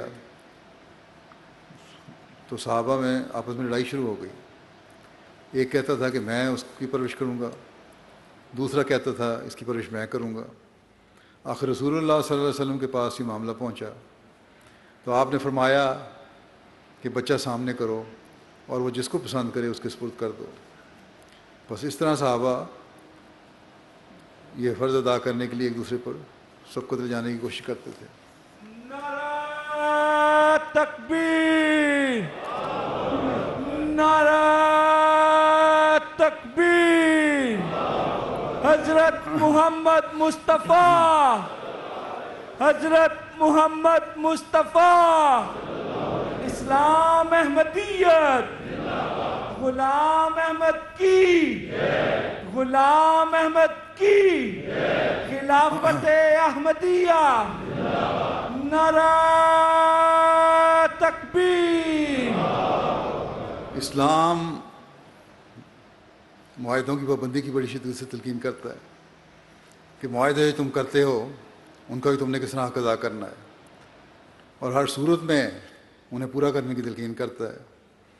بعض دفعہ دشمن نے چالاکی سے کسی مسلمان سے معاہدہ کر لیا تو پھر اس وقت کے خلیفہ نے کہا کہ اسے نبھایا جائے۔ چنانچہ ایک واقعہ تاریخ میں آتا ہے، حضرت عمر کے زمانے میں ایک حبشی غلام نے ایک قوم سے یہ معاہدہ کیا تھا کہ فلاں فلاں رعایتیں تمہیں دی جائیں گی۔ جب اسلامی فوج گئی اس قوم نے کہا ہم سے تو یہ معاہدہ ہے۔ فوج کے اعلیٰ افسر نے اس معاہدے کو تسلیم کرنے میں لیت و لال کی، اور بات حضرت عمر تک پہنچی تو انہوں نے فرمایا کہ مسلمان کی بات جھوٹی نہیں ہونی چاہیے، چاہے غلام نے معاہدہ کیا تھا، ایک معاہدہ کر لیا، اب ہمیں اس کو پورا کرنا چاہیے۔ قرآن کریم میں اللہ تعالیٰ معاہدوں کی پابندی کرنے کے بارے میں فرماتا ہے الا الذین عاہدتم من المشرکین ثم لم ينقصوکم شیئا ولم یظاہروا علیکم احدا فَأَتِمُّوا إِلَيْهِمْ عَهْدَهُمْ إِلَى مُدَّتِهِمْ إِنَّ اللَّهَ يُحِبُّ الْمُتَّقِينَ۔ سوائے مشرکین میں سے ایسے لوگوں کے جن کے ساتھ تم نے معاہدہ کیا، پھر انہوں نے تم سے کوئی عہد شکنی نہیں کی اور تمہارے خلاف کسی اور کی مدد بھی نہیں کی، بس تم ان کے ساتھ معاہدہ کو طے کردہ مدت تک پورا کرو، یقیناً اللہ تعالیٰ متقیوں سے محبت کرتا ہے۔ بس تقویٰ پہ چلنے والوں کی ایک شرط معاہدوں کی پابندی ہے اور اس کا حق ادا کرنا ہے۔ حضرت عبداللہ بن عمر نے نبی کریم صلی اللہ علیہ وسلم سے روایت کی ہے کہ آپ نے فرمایا، جس نے ایسے آدمی کو قتل کیا جس سے معاہدہ ہو، اس نے جنت کی خوشبو نہ سونگھی جب کہ جنت کی خوشبو تو ایسی ہے کہ 40 برس کی مسافت پر بھی محسوس ہوتی ہے، اتنا پھیلی ہوئی جنت کی خوشبو، لیکن جس نے معاہدہ توڑ دیا وہ اسے محروم رہ گیا۔ صحابہ کرام کے چند صاحبزادوں سے روایت ہے کہ انہوں نے اپنے آبا سے سنا جو ایک دوسرے کے رشتہ دار تھے کہ رسول اللہ صلی اللہ علیہ وسلم نے فرمایا، جو شخص کسی ذمہ شخص پر ظلم کرے گا یا اس کے حق میں کسی قسم کی کمی کرے گا یا اس کی طاقت سے زیادہ اس پر ذمہ داری ڈالے گا یا اس کی مرضی کے بغیر اس سے کوئی چیز حاصل کرے گا، تو میں قیامت کے دن ایسے شخص سے جھگڑا کروں گا۔ اس لیے کہ ذمہ سے بھی ایک معاہدہ ہے اور اس کے حقوق کی حفاظت کرنے کا ایک حق ہے، فرض ہے مسلمان پر۔ پھر آپ نے معاہدات کا کس حد تک پاس فرمایا، اس بارے میں حضرت عبد الرحمن بن بیلمانی بیان کرتے ہیں کہ رسول اللہ صلی اللہ علیہ وسلم نے ذمیوں میں سے ایک آدمی کے بدلے میں اہل قبلہ یعنی مسلمانوں میں سے ایک آدمی کو قتل کر دیا اور فرمایا کہ میں ان لوگوں میں سب سے زیادہ حقدار ہوں جو اپنی ذمہ داری پوری کرتے ہیں۔ یعنی اس نے قتل کیا تھا، مسلمان نے، اس کے ذمہ اس کی وجہ سے اس کو بھی قتل کیا۔ حضرت عرباض بن ساریہ سلمی رضی اللہ تعالیٰ عنہ بیان کرتے ہیں کہ ہم نبی کریم صلی اللہ علیہ وسلم کے ساتھ خیبر میں اترے اور آپ کے صحابہ بھی آپ کے ساتھ تھے، اور خیبر کا حاکم ایک فتنہ انگیز اور شریر آدمی تھا۔ وہ نبی صلی اللہ علیہ وسلم کے پاس آیا اور کہنے لگا، اے محمد، کیا تمہارے لیے جائز ہے کہ تم ہمارے گدھوں کو ذبح کرو اور ہمارے پھل کھا جاؤ اور ہماری عورتوں کو مارو؟ اس کی بات پر نبی کریم صلی اللہ علیہ وسلم سخت ناراض ہوئے اور فرمایا، اے ابن عوف، اپنے گھوڑے پر سوار ہو کر منادی کر کہ غور سے سنو، یقیناً جنت صرف مومنوں کے لیے حلال ہے، اور تم سب نماز کے لیے اکٹھے ہو جاؤ۔ راوی کہتے ہیں کہ لوگ اکٹھے ہو گئے، پھر نبی کریم صلی اللہ علیہ وسلم نے ان کے ساتھ نماز ادا کی، پھر آپ کھڑے ہو گئے اور فرمایا، کیا تم میں سے کوئی شخص اپنی مسند پر ٹیک لگا کر یہ سمجھتا ہے کہ اللہ تعالیٰ صرف انہی چیزوں کو حرام کیا ہے جس کا ذکر قرآن کریم میں ہے؟ غور سے سنو، اللہ کی قسم میں نصیحت کر چکا ہوں اور تمہیں اوامر و نواہی سے آگاہ کر چکا ہوں۔ بہت سارے اوامر و نواہی ہیں، ان سے بتا چکا ہوں میں، وہ اتنی چیزیں ہیں جو قرآن کے برابر یا اس سے بھی زیادہ ہیں، اور یقیناً اللہ تعالیٰ عز و جل نے تمہارے لیے جائز نہیں کیا کہ تم اہل کتاب کے گھروں میں بغیر اجازت کے داخل ہو جاؤ، اور نہ ان کی عورتوں کو مارنے کی اجازت ہے اور نہ ان کے پھل کھانے کی جب وہ تمہیں وہ جزیہ دیں جو ان پر واجب ہے۔ جب کہ جزیہ دے رہے ہیں تو کوئی وجہ نہیں۔ پھر حضرت ابن عباس سے روایت ہے، نبی کریم صلی اللہ علیہ وسلم نے قبیلہ عامر کے 2 آدمیوں کو مسلمانوں کے برابر دیت دی، کیونکہ ان دونوں کا رسول اللہ صلی اللہ علیہ وسلم سے عہد و پیمان تھا، قتل کیا تھا، اس لیے دیت دی۔ بس غیر مسلم سے بھی معاہدے کی پابندی کرنا ضروری ہے اور یہ اس کا حق ہے۔ صلح حدیبیہ میں ایک مشہور واقعہ ہے جو تاریخ میں آتا ہے، اور اسے حضرت مسلم موعود نے بھی بیان فرمایا اس طرح کہ صلی اللہ علیہ وسلم نے تو بڑی تاکید فرمائی ہوئی ہے کہ معاہدہ کسی سے ہو، کافر سے بھی ہو، تو بدعہدی نہیں ہونی چاہیے۔ صلح حدیبیہ میں کفار سے ایک یہ بھی شرط ہوئی تھی کہ اگر تمہاری طرف سے کوئی آدمی ہمارے میں آ ملے گا تو ہم اسے تمہیں واپس لوٹا دیں گے، اور اگر ہمارا آدمی تم سے جا ملے تو تم اسے اپنے پاس رکھ سکو گے۔ اب یہ شرط بڑی کڑی شرط ہے، برابری کی شرط بھی نہیں ہے۔ عہد میں شرط لکھی جا چکی تھی اور ابھی دستخط نہیں ہوئے تھے کہ ایک شخص ابو جندل نامی، جسے لوہے کی زنجیروں سے جکڑ کر رکھا جاتا اور جو بہت کچھ دکھ اٹھا چکا تھا، رسول کریم صلی اللہ علیہ وسلم کے پاس آیا اور آ کر اپنی حالت زار بیان کی اور عرض کی یا رسول اللہ آپ مجھے اپنے ساتھ لے چلیں، یہ لوگ میرے مسلمان ہونے کی وجہ سے مجھے سخت تکلیف دیتے ہیں۔ صحابہ نے بھی کہا یا رسول اللہ اسے ساتھ لے چلنا چاہیے، یہ کفار کے ہاتھوں بہت دکھ اٹھا چکا ہے۔ لیکن اس کے باپ نے آ کر کہا کہ اگر آپ اسے اپنے ساتھ لے جائیں گے تو یہ غداری ہوگی۔ پھر معاہدہ توڑا آپ نے۔ صحابہ نے کہا کہ ابھی عہد نامے پہ دستخط نہیں ہوئے۔ اس نے کہا لکھا تو جا چکا ہے، دستخط نہیں ہوئے تو کیا ہو گیا؟ اس پر رسول اللہ صلی اللہ علیہ وسلم نے فرمایا اسے واپس کر دو، ہم عہد نامہ کی روح سے اسے اپنے پاس نہیں رکھ سکتے۔ ٹھیک کہتا ہے اس کا باپ۔ صحابہ اس بات پر بہت تلملائے، لیکن آپ نے اسے واپس ہی کر دیا اور وہ اسے لے گئے۔ لیکن جب آن حضرت صلی اللہ علیہ وسلم مدینہ آئے تو وہ پھر کسی طرح چھوٹ کر آپ کے پاس چلا آیا۔ اس کے پیچھے ہی 2 آدمی اس کے لینے کے لیے آ گئے۔ انہوں نے آ کر رسول کریم صلی اللہ علیہ وسلم کو کہا کہ آپ نے عہد کیا ہوا ہے کہ ہمارے آدمی کو آپ واپس کر دیں گے۔ آپ نے کہا کہ ہاں عہد ہے، اسے لے جاؤ۔ اس نے کہا یا رسول اللہ، جو مسلمان دوڑ کے آیا تھا، یا رسول اللہ یہ لوگ مجھے دکھ دیتے ہیں، تنگ کرتے ہیں، آپ مجھے ان کے ساتھ نہ بھیجیں۔ آپ نے فرمایا خدا تعالیٰ نے حکم دیا ہے کہ میں غداری نہ کروں، اس لیے تم ان کے ساتھ چلے جاؤ۔ وہ چلا گیا اور راستے میں جا کر ایک شخص کو قتل کر کے پھر بھاگ آیا اور آ کر کہا یا رسول اللہ آپ کا ان سے جو عہد تھا وہ آپ نے پورا کر دیا، لیکن میرا تو ان سے کوئی عہد نہیں تھا، میں ان کے ساتھ جاؤں گا کہ میں ان کے ساتھ جاؤں، اس لیے میں پھر آ گیا ہوں۔ دوسرا شخص پھر اس کے لینے کے لیے آ گیا۔ رسول اللہ صلی اللہ علیہ وسلم نے فرمایا ہم تمہیں اپنے پاس نہیں رکھ سکتے۔ پھر آپ نے پھر اسے واپس بھیج دیا، لیکن بہرحال وہ اکیلا آدمی اسے نہ لے جا سکا، اس لیے وہ رہ گیا۔ مگر رسول کریم صلی اللہ علیہ وسلم نے یہی بار بار یہی کہا۔ ایک روایت یہ بھی ہے کہ وہ کسی دوسرے علاقے میں چلا گیا مدینہ آنے کے بجائے، لیکن وہاں نہیں آیا۔ رسول کریم صلی اللہ علیہ وسلم نے یہی کہا بار بار کہ میں جو عہد کر چکا ہوں اس کے خلاف نہیں کروں گا۔ تو آپ نے باوجود کافروں سے عہد کرنے کے اور ایک مسلمان کے سخت مصیبت میں مبتلا ہونے کے اسے پورا کیا۔ صلح حدیبیہ کے موقع پر ایک شرط یہ ہوئی تھی کہ عرب کے جو قبائل چاہیں رسول کریم صلی اللہ علیہ وسلم سے مل جائیں اور جو چاہیں مکہ والوں سے مل جائیں، اور دونوں فریق کا فرض ہے کہ نہ صرف آپس میں لڑائی سے بچیں بلکہ جو لوگ دوسرے فریق کے ساتھ مل جائیں ان سے بھی نہ لڑیں۔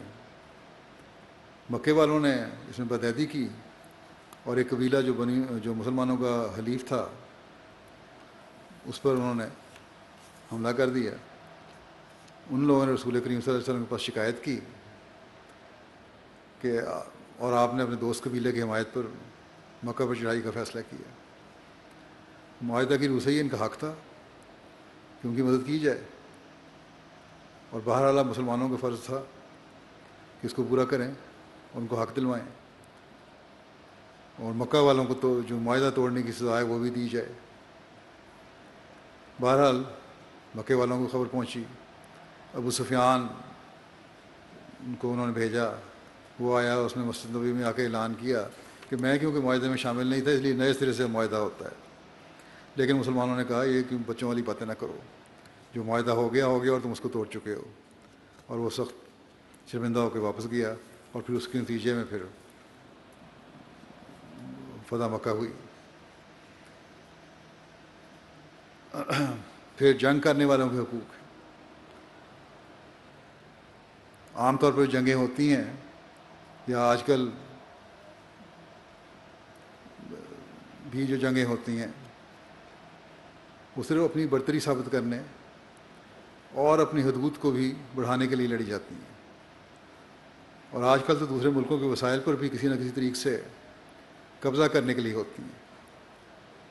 بات کرتے ہیں حقوق کی اور حق لوگوں دوسروں کے غصب کر رہے ہوتے ہیں، لیکن اسلام میں جو جنگ کی اجازت ہے، یہ اسلام جو جنگ کی اجازت دیتا ہے تو امن قائم کرنے کے لیے، مذہبی آزادی کے لیے، ظلم کرنے والوں کے خلاف لڑنے کے لیے۔ اور اس کے باوجود پھر لڑائی کے باوجود ایسی ساتھ ہی ان کے حقوق بھی قائم کرتا ہے دشمن کے۔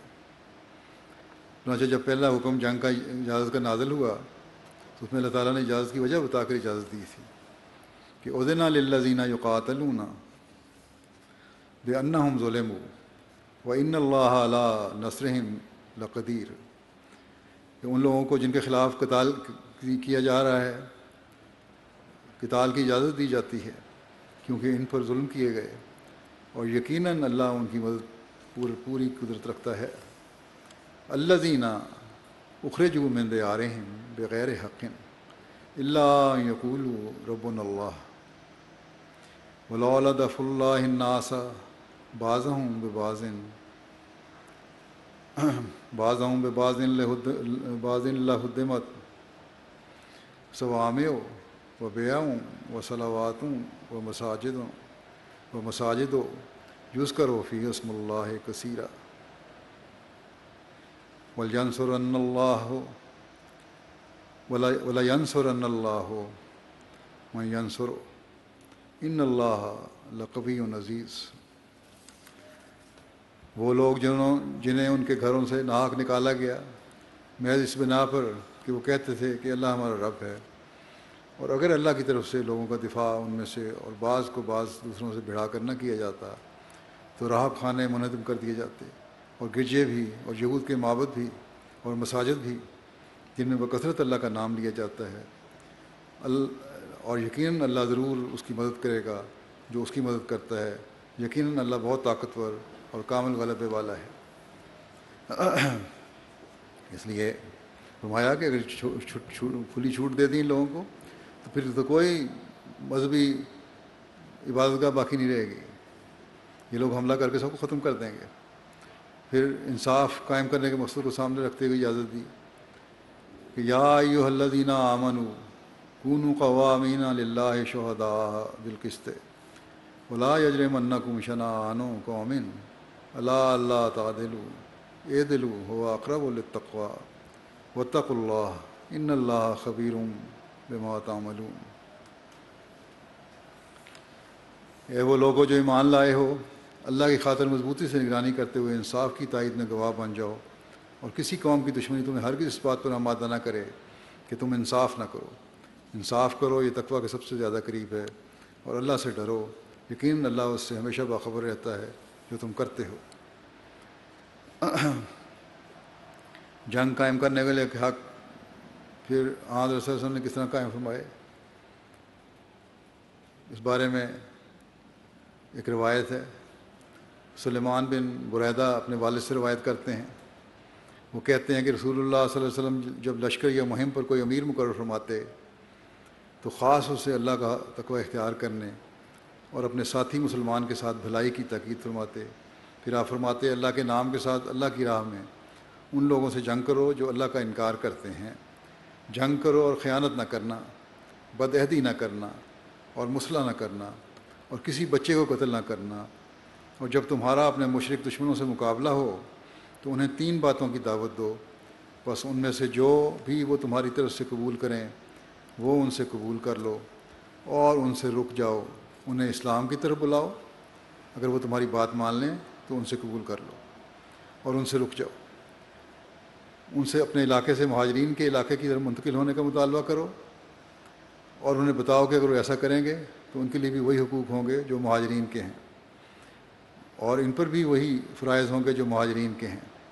اگر وہ ان سے منتقل ہونے سے انکار کریں تو انہیں بتاؤ کہ ان کا معاملہ بدی مسلمانوں کا سا ہوگا، ان پر بھی اللہ کا حکم ویسے ہی جاری ہوگا جیسے مومنوں پر نافذ ہے، اور انہیں غنیمت اور فیض سے کچھ نہیں ملے گا سوائے اس کے کہ وہ مسلمانوں کے ساتھ مل کر جہاد کریں۔ اگر وہ اس سے بھی انکار کریں تو ان سے جزیہ طلب کرو، اور اگر وہ تمہاری بات مان لیں تو ان سے قبول کرو اور ان سے رک جاؤ، اور اگر وہ انکار کریں تو اللہ سے مدد طلب کرو اور ان سے لڑائی کرو، اور اگر تم قلعہ والوں کا محاصرہ کرو اور وہ تم سے اللہ اور اس کے نبی کی ذمہ داری مانگیں تو تم انہیں اللہ اور اس کے نبی کی ذمہ داری نہ دو بلکہ اپنی اور اپنے ساتھیوں کی ذمہ داری دو۔ وجہ کیا ہے؟ کیونکہ اگر تم اپنے یا اپنے ساتھیوں کی ذمہ داری کو پورا نہ کر سکو تو یہ اس سے بہتر ہے کہ تم اللہ اور اس کے رسول کی ذمہ داری پوری نہ کرو، کیونکہ اگر وہ پوری نہ کر سکو گے تو بہت زیادہ گناہ گار بنو گے۔ اور پھر تم نے پوچھا بھی نہیں، اور جب تم کسی قلعے والوں کا محاصرہ کرو اور تم سے اللہ کے حکم پر اترنے کی اجازت مانگے تو تمہیں اللہ کے حکم پر نہ نکالو بلکہ اپنے حکم کے تحت نکالو، کیونکہ تم نہیں جانتے کہ تم ان کے متعلق اللہ کا حکم ادا کر سکتے ہو یا نہیں۔ جتنی نرمی ہو سکتی ہے وہاں کرنے کی تلقین فرمائی ہے ان کو۔ پھر ایک روایت میں ہے، حضرت عبداللہ بن زید روایت کرتے ہیں کہ نبی کریم صلی اللہ علیہ وسلم نے لوٹ مار کرنے اور مسئلہ کرنے سے منع فرمایا۔ حضرت عبد الرحمن بن عائض سے مروی ہے کہ رسول اللہ صلی اللہ علیہ وسلم جب کوئی دستہ روانہ فرماتے تو یہ فرمایا کرتے تھے کہ لوگوں کے ساتھ الفت پیدا کرو، ان پر اس وقت تک حملہ نہ کرو جب تک ان کو دعوت نہ دے دو، اس لیے کہ مجھے تمام اہل زمین کا خواہ وہ گھر میں رہنے والا ہو یا خیمے میں، ان کا مسلمان ہو کر آنا اس بات کی نسبت زیادہ پسندیدہ ہے کہ تم ان کی عورتوں اور بچوں کو قیدی بنا لاؤ اور مردوں کو قتل کرو۔ حضرت انس بن مالک روایت کرتے ہیں کہ رسول اللہ صلی اللہ علیہ وسلم نے فرمایا، تم اللہ کے نام کے ساتھ نکلو اور اللہ تعالیٰ اور اس رسول اللہ کے دین پر نکلو، اور کسی ضعیف العمر کو قتل نہ کرو، اور نہ کسی بچے کو، اور نہ کسی چھوٹے کو، اور نہ کسی عورت کو، اور تم نہ خیانت کرنا، اور اپنے مال غنیمت اکٹھے رکھنا، اور اپنے احوال کی اصلاح کرنا، اور حسن معاملگی سے پیش آنا، کیونکہ اللہ تعالیٰ احسان کرنے والوں کو پسند کرتا ہے۔ پھر ایک روایت ہے، حضرت اسود بن سری کہتے ہیں کہ نبی کریم صلی اللہ علیہ وسلم نے غزوہ حنین کے موقع پر ایک دستہ روانہ فرمایا۔ انہوں نے مشرکین سے قتال کیا جن کا دائرہ وسیع ہوتے ہوئے ان کی اولاد کے قتل تک جا پہنچا۔ جب وہ لوگ واپس آئے تو رسول اللہ صلی اللہ علیہ وسلم نے فرمایا، تمہیں کس چیز نے بچوں کے قتل پر مجبور کیا تھا؟ تمہارا تو یہ حق نہیں تھا، بلکہ ان بچوں کو حق مارا ہے تم نے۔ انہوں نے عرض کیا، یا رسول اللہ، وہ تو محض مشرکین کے بچے تھے۔ آپ نے فرمایا کہ تم میں سے جو بہترین لوگ ہیں وہ مشرکین کی اولاد نہیں ہیں۔ اس ذات کی قسم جس کے ہاتھ میں محمد صلی اللہ علیہ وسلم کی جان ہے، جو جان بھی دنیا میں جنم لیتی ہے وہ فطرت پر پیدا ہوتی ہے یہاں تک کہ اس کی زبان اپنا معافی ضمیر ادا کرنا شروع کر دے۔ حضرت رباح بن ربی روایت کرتے ہیں کہ رسول اللہ صلی اللہ علیہ وسلم ساتھ ایک جنگ میں شریک تھے۔ آپ نے لوگوں کو دیکھا کہ کس چیز کے ارد گرد جمع ہیں۔ آپ نے ایک شخص کو بھیجا کہ جا کر دیکھے کہ یہ مجمع کیسا ہے۔ اس نے جا کر دیکھا اور آ کر بتایا کہ ایک عورت قتل ہوئی ہے، اس کے گرد یہ جمع ہیں۔ آپ نے فرمایا، اس کو کیوں مارا ہے؟ یہ تو لڑتی نہیں تھی۔ لڑتی نہ تھی۔ کہا اگلے مورچوں پر خالد بن ولید ہیں۔ اس کو جواب لوگوں نے دیا، آپ نے خدمت عرض کیا کہ اگلے مورچے پر خالد بن ولید ہیں۔ آپ نے فرمایا کہ خالد بن ولید سے کہہ دو کہ نہ کسی عورت کو قتل کیا جائے اور نہ کسی خادم کو۔ فتح مکہ کے موقع پر حضرت صلی اللہ علیہ وسلم نے حضرت خالد بن ولید سے فرمایا کہ وہ مکہ کو زیرین جانب سے داخل ہوں، مکہ کی زیرین جانب سے داخل ہوں اور بالآخر صفا پر آپ سے ملیں۔ اور حضرت ابو عبیدہ بن جراح کو ہدایت فرمائی کہ وہ بطن وادی کے راستے مکے میں داخل ہوں اور آگے جا کر آپ کو انتظار کریں۔ آپ صلی اللہ علیہ وسلم نے سب کو تاکیدی ہدایت فرمائی کہ جب تک کوئی مزاحمت نہ کرے کسی پر ہتھیار نہ اٹھایا جائے۔ آپ نے یہ تاکیدی ہدایت سب کو عموماً اور حضرت خالد کو خصوصاً ارشاد فرمائی تھی۔ چنانچہ ان ہدایات کے مطابق ہر جانب سے اسلامی فوج مکے میں داخل ہونے لگی۔ جس سمت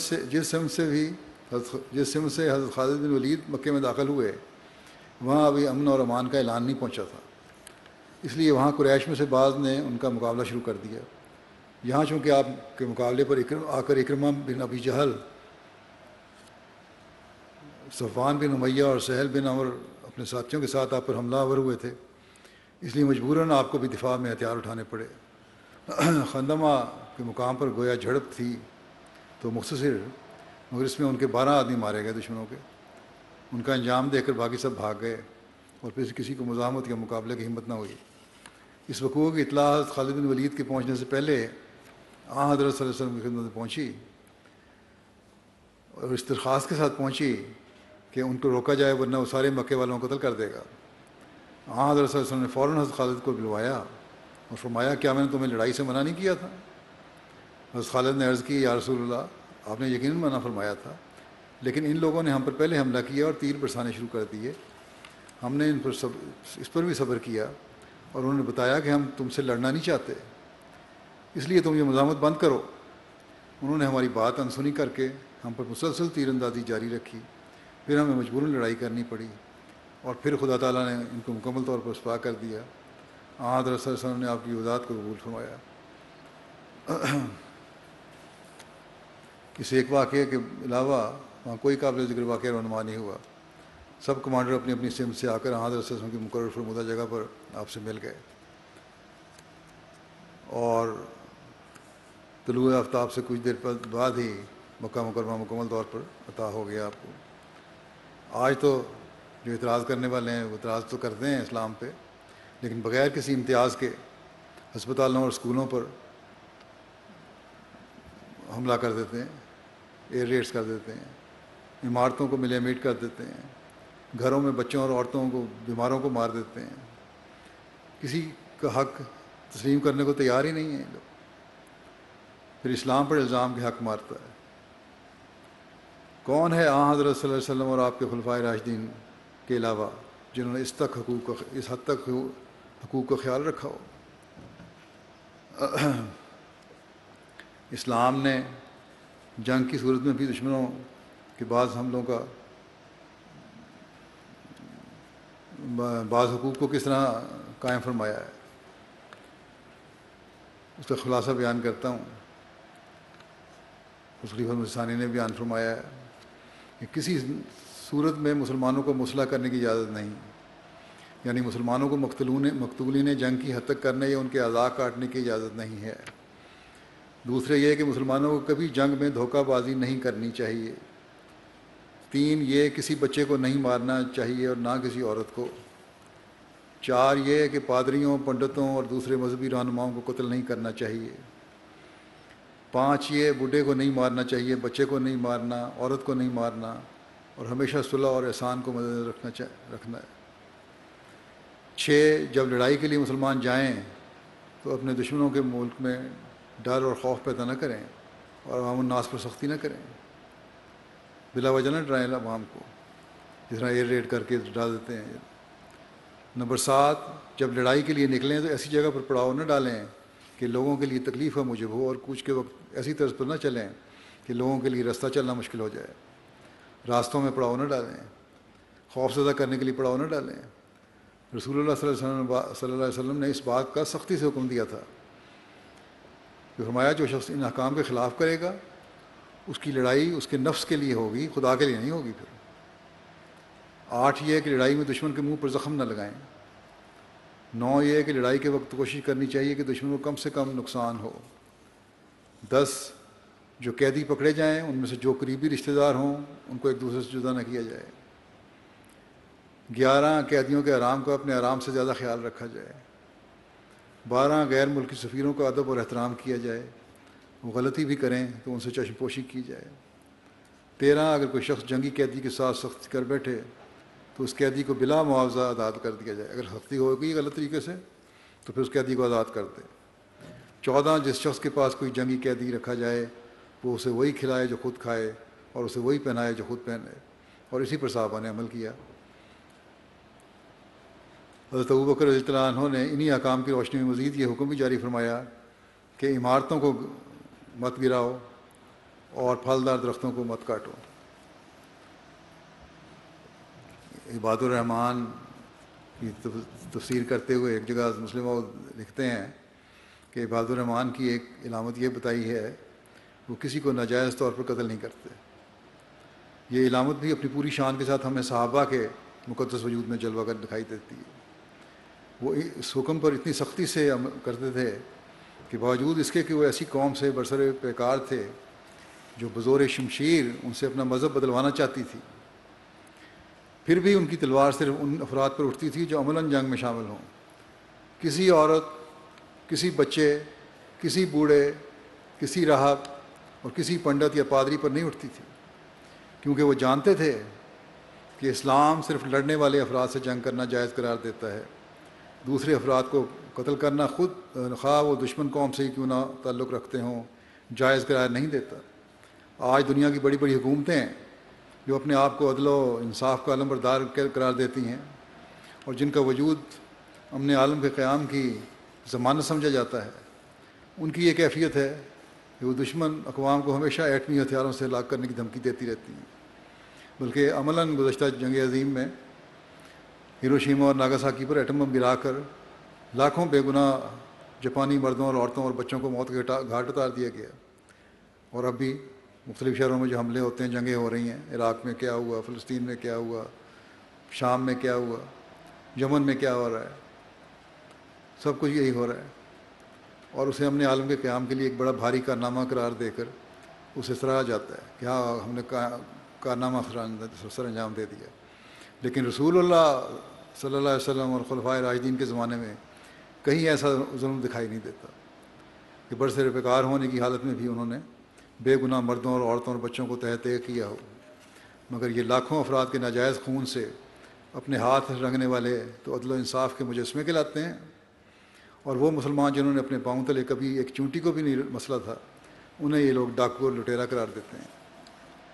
حضرت اقدس مسیح موعود علیہ السلام فرماتے ہیں، یہ بھی فرق یاد رہے کہ اسلام نے صرف ان لوگوں کے مقابلے پر تلوار اٹھانا کا حکم فرمایا ہے جو اول آپ تلوار اٹھائیں، اور انہی کو قتل کرنے کا حکم دیا ہے جو اول آپ قتل کریں۔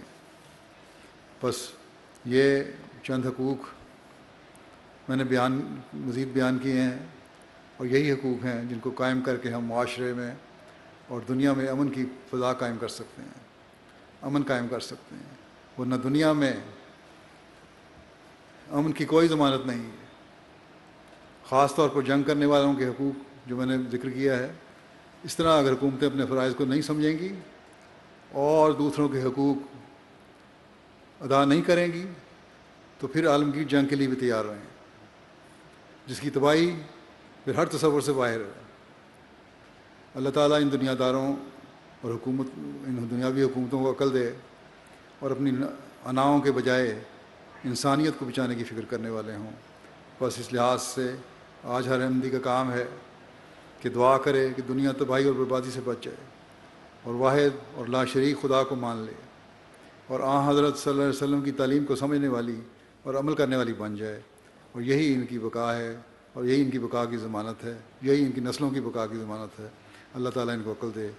سب دنیا کے احمدیوں کو اللہ تعالیٰ ہر لحاظ سے حفاظت میں رکھے، ان کے لیے بھی دعا کریں۔ اللہ تعالیٰ ہر قسم کی شر سے ہر احمدی کو، ہر مظلوم کو بچا کے رکھے۔ اب دعا کر لیں۔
آمین۔